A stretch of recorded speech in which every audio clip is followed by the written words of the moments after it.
নমস্কার সকলকে, পায়েল ব্লগে স্বাগত। ডিম ফোটানো হচ্ছে। আজকে আমি ডিমের ঝোল করব।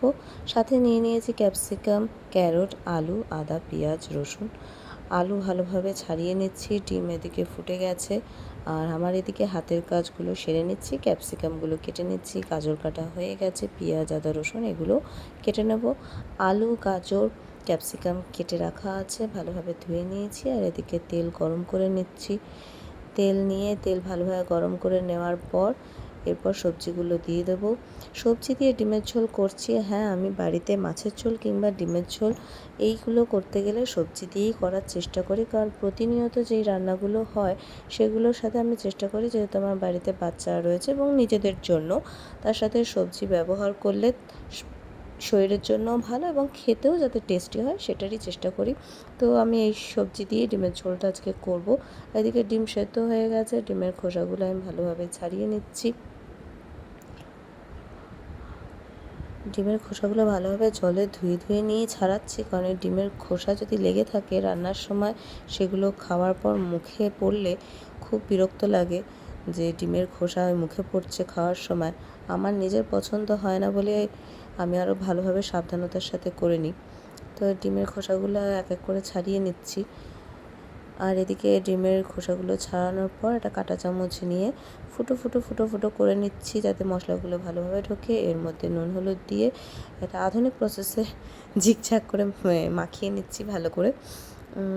মাখানো হয়ে যাওয়ার পর যেই তেলে সবজি ভেবেছিলাম সেই তেলেই ডিমগুলো ছেড়ে দিচ্ছি।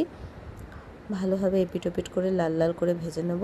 ডিমের ঝোলের ডিমটা ভালোভাবে লাল লাল হয়ে ভাজা হলে খেতে ভালো লাগে, নইলে মনে হয় ভালো করে না ভাজা হলে সেদ্ধ ডিম লাগে, ডিমের ঝোল রান্না করার পরও।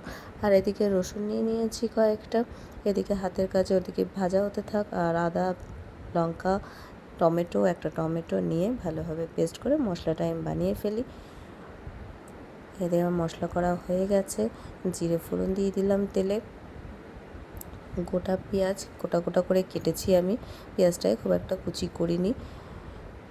পেঁয়াজটা গোটা করে কেটে একটু লাল লাল করে ভেজে নেব। এরপর পেস্ট করে রাখা মশলাটা এর মধ্যে দিয়ে ভালোভাবে নাড়াচাড়া করে অল্প একটু জিরে গুঁড়ো মিশিয়ে ভালো করে নাড়াচাড়া করে নেব।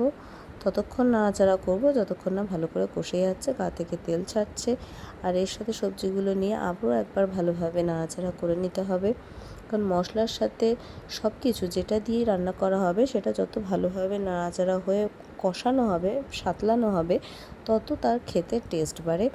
ভালোভাবে নাড়াচাড়া করে নেওয়ার পর তেল ছেড়ে দিয়েছে। তারপরে আমি জলটা ঢেলে দিলাম। জল ঢেলে ফুটতে দিয়ে দিলাম, একটু সেদ্ধ হয়ে যাক। সেদ্ধ হয়ে যাওয়ার পর এবার আমি ডিমগুলোকে দিয়ে দেবো। ডিমগুলো দিয়ে আরও একটুখানি ফুটিয়ে নেব। ডিমের সাথে একটু গা মাখা হলে ভালো লাগে, সেটার জন্য আরও একটু ফুটিয়ে নিয়ে জলটা টানিয়ে নেব।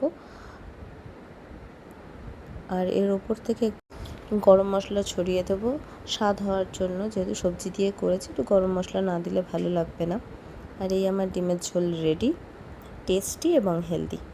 চলো, টাটা।